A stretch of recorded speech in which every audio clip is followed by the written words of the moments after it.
All right, so let's dive into this whole idea of Victorian realism, in fiction. We always hear about it, but is it really as straightforward as it sounds? That's a great question. Was realism truly like the dominant mode in Victorian literature? Yeah, good point. I mean, there's so much more going on in those books than just mirroring reality, right? Exactly. And to really get into it, we're going to be looking at three very different novels from across the Victorian period. Hmm. We've got Dickens' Hard Times, Always a classic. Eliot's Middlemarch, Oh, love that one. and even a Sherlock Holmes story, just to shake things up a bit. The Adventure of the Speckled Band by Conan Doyle. Great choice. Talk about range, though, right? Yeah. From social commentary to like the depths of human psychology to a good old-fashioned mystery. And that range is exactly why we're looking at them together. It shows how, even within realism, those authors had wildly different approaches.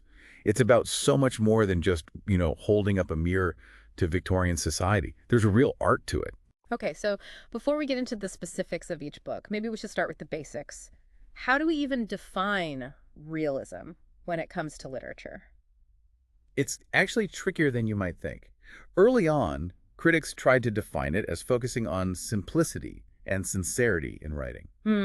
I can see how that gets tricky fast. Oh, absolutely. I mean, what's simple to one person might be boring to another, right? Totally. Plus, those are super subjective terms. Yeah, exactly. And you can't really judge a whole literary movement based on something so, well, vague. Like saying a photo is realistic just because it's in black and white. There's got to be more to it. Way more. So how did the definition evolve? Well, Victorian realism, it kind of grew to encompass a much broader spectrum. It became more about capturing the diversity of human experience, right? Like representing a wider range of social classes and moving away from those more classical, literary traditions. That makes sense given what was happening in the Victorian era itself. It was a time of such intense change, technology, society, basically everything in a constant state of flux. Oh, yeah, for sure. So realism almost seems like a natural response to that when like trying to make sense of this rapidly changing world. Absolutely. It's a fascinating connection between the art and the times themselves. It really is. Okay, so let's jump into our first book, Dickens and Hard Times. Now, just to set the scene for our listeners, we're talking Coketown, factories, utilitarianism. It's not exactly lighthearted stuff. Yeah. Bleak is putting it mildly. But that's the thing with Dickens, right? He has this amazing ability to take even the most, depressing topics and make them utterly captivating. It's true. I mean, he really pulls you in. So what is it about his style, his approach to realism that does that? Well, in Hard Times, specifically, I think it's that tension he creates between this really sharp social critique and these almost fantastical elements that are woven in. It's like he's not just presenting reality, he's sort of heightening it, making it almost larger than life. Okay, I love that, but I need examples. Where do we actually see that playing out in the book? Well, just think about the opening scene. It takes place in a schoolroom, not a factory, right? That's true. I never really thought about it that way. But right away, that sets the stage for his critique of this rigid, utilitarian approach to education. It's subtle, but super effective. It really is. And then there's that, oh man, that jarring way he refers to workers as hands. Yeah, it's so dehumanizing. Incredibly so. But it's also sadly accurate to how they were often viewed, like cogs in a machine. But then he'll turn around and use these almost whimsical metaphors, like comparing factories seen from a train to, and I quote, fairy palaces. It's such a jarring contrast. And that's precisely the point, isn't it? That contrast, that deliberate juxtaposition, is what makes Dickens so effective. He forces us to see these harsh realities through this slightly skewed lens, which, it makes his criticism all the more powerful. Oh, totally. You're totally right. And speaking of powerful, we can't forget about the character of Bitzer. A Bitzer. Right. He's like the embodiment of Gradgrind's philosophy taken to its extreme. All facts, no feeling. And it's chilling, right? There's no humanity left in him. None. It makes you wonder, though, about what Dickens himself considered real. Is he suggesting that a world, devoid of compassion and imagination is somehow more real? It definitely raises that question. Dickens wasn't just passively reflecting reality in Hard Times. He was using realism as a tool, to dissect it, to expose its flaws. He's challenging us to consider different ways of being in the world. That's a great way to put it. And it's a perfect transition to our next author, George Eliot in Middlemarch. Ah, yes, Eliot. Her take on realism is something else entirely. Yeah, give us a little preview. What makes her approach stand out? Get ready for a deep dive into psychology, because Eliot's realism is less about those, like, big social systems and more about the intricate inner lives of her characters. Like, she's giving us this privileged access to the human psyche. Okay, now I'm really intrigued. How does she do that? How does she create that sense of, like, intimacy with her characters? It all comes down to her masterful use of the omniscient narrator. Ah, classic Eliot. Right. She creates this feeling of having this, like, all-seeing, invisible observer who can effortlessly shift between perspectives, revealing those hidden thoughts and motivations behind every little action. It's almost like scientific in its precision. I love that analogy, like a scientist peering into the microscope of the human mind. So where do we see that play out in the novel? Give us some juicy examples. Let's take the way she suddenly shifts focus from Dorothea to Casaubon. It's jarring, but so effective. We're practically forced to sympathize with him, even though he's, well, not exactly the most likable character. That's so true. It's like she makes you see things from his perspective, whether you want to or not. Exactly. Or think about her portrayal of Rosamund Vincy. She's not always easy to root for, but Eliot makes us understand her actions, even when they're, frustrating. And she does that with Bulstrode too, right? He's often seen as the villain of the story, but even he is shown to be capable of love and regret. Exactly. Eliot never lets us forget the complexity, the humanity within each of her characters, even the bad ones. It's like she's saying that even flawed people have layers, and that reality isn't just about outward actions, it's about that messy, complicated world of, like, human emotions. Couldn't have said it better myself. Mind officially blown. And we haven't even gotten to Sherlock Holmes yet. I'm almost afraid to ask, but what does realism look like in the world of, like, detective fiction? Ah, Conan Doyle.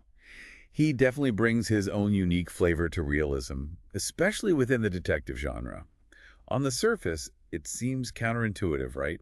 Mysteries, detectives, hidden clues. It all sounds a bit fantastical, doesn't it? True, but at the same time, it's all about logic, deduction, cause and effect. There's an inherent groundedness to it, wouldn't you say? You're absolutely right. There are actually these two distinct narrative layers at play in detective stories. First, you have the fabula, which is like the actual crime that unfolds. That's the part shrouded in mystery, the part that keeps us guessing. Okay, so the what happened part of the story. Exactly. And then there's the sujet, which is basically the investigation itself. This is where we get that structured, realistic framework. So it's like the mystery itself might be a bit out there, but the way it's investigated is all about logic and reason. Precisely. Think about the adventure of the Speckled Band.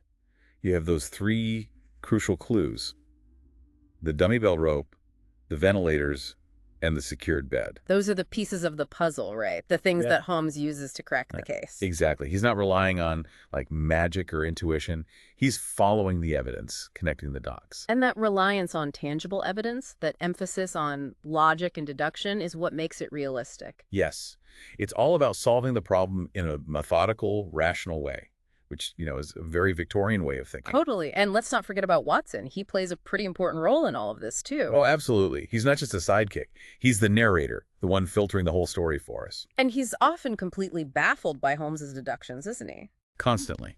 Which, honestly, is what makes him so relatable. He represents us as readers, We're trying to keep up with Holmes, grappling with the mystery ourselves. It's like we're right there with him, trying to figure out how Holmes arrived at his conclusions. It makes it more engaging, more fun. Exactly. Yeah. And it also grounds the story in this shared human experience of, well, fallibility. Like, even brilliant minds don't have all the answers right away. They have to work for it. It's so true. It humanizes the whole story. It's like Conan Doyle is saying, look, even the smartest people have to observe, analyze, connect the dots. Precisely.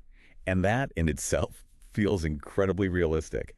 Okay, so we've got Dickens using realism to, like, critique society, Eliot exploring the depths of human emotion, and Conan Doyle grounding his mysteries in logic and observation. It's amazing how much variety we're finding within this single genre.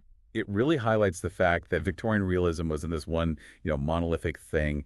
Each author brought their own unique perspective and purpose to the table. It's so true, but these novels were also incredibly popular in their day, right? What was it about them that resonated so deeply with Victorian readers? We'll dive into that after a quick break. You've hit on a really crucial point there. These novels weren't just popular. They were often published in serial form. You know what that means. Oh yeah, people were reading them like week by week, chapter by chapter. Exactly. Yeah. Imagine that. Waiting for the next installment to find out what happens next. Yeah. Talk about building suspense, right? No, totally. It's like the complete opposite of how we consume media today.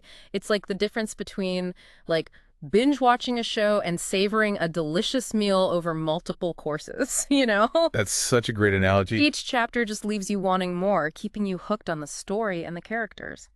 Speaking of wanting more, I'd love to circle back to Hard Times for a moment. That image of factories as fairy palaces, it's been kind of swirling around in my mind. What do you think Dickens was really trying to convey with that, that imagery? He's so good at playing with perspective, right? Like from a distance, those factories all lit up against the night sky, they might actually look magical. But up close, the reality is far less enchanting. It's brilliant. He's exposing the harshness of industrial life while also commenting on how easily we can be seduced by appearances.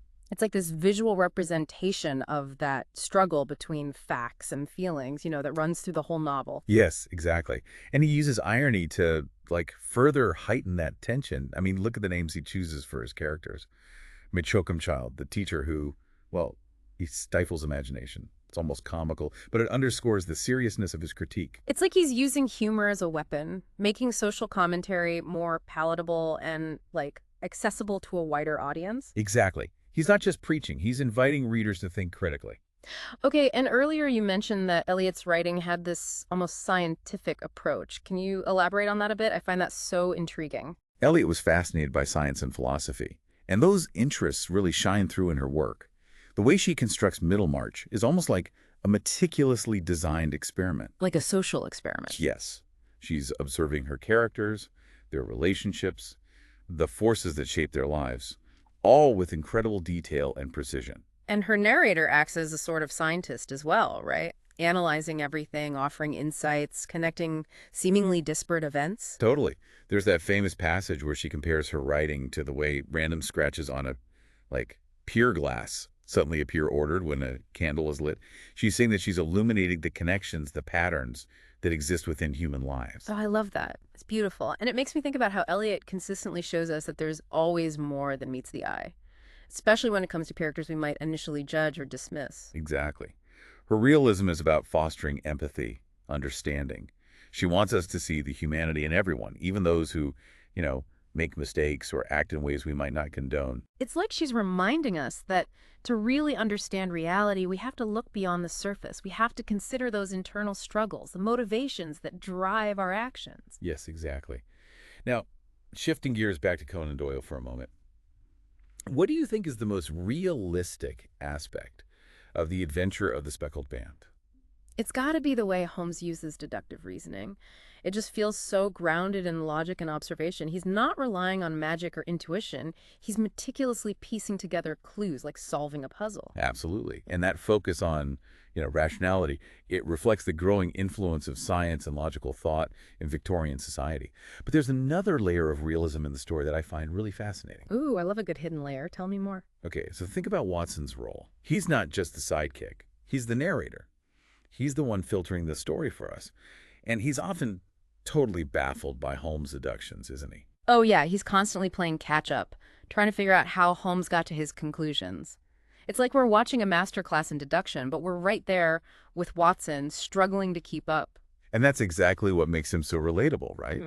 He represents our experience as readers. We're grappling with the mystery, trying to make sense of the clues. It grounds the story in this shared, human fallibility, reminding us that even brilliant minds don't have all the answers immediately. It's like Conan Doyle is saying, hey, even the smartest people have to work through the problem to observe, to analyze, to connect the dots. Exactly. And that humanizes the story, makes it way more engaging. It really does. And it reinforces this idea that Victorian realism wasn't just about mirroring the external world. It was about exploring how we perceive reality, how we make sense of it. Right. It was about capturing the way people experience the world, both internally and externally. Not just presenting facts, but exploring the meaning we make of those facts. Yeah. The stories we tell ourselves, the emotions we wrestle with. Wow, this is adding so much depth to my understanding of this whole genre. I feel like I need to go back and reread these books with fresh eyes. This has been such a cool journey through Victorian realism, you know? We've uncovered so many layers and nuances, like way more than I ever expected. But before we wrap things up, I'm kind of curious about something. Yeah, what's that? Well, we've talked a lot about how these novels, they reflected those anxieties and concerns of the Victorian era, right?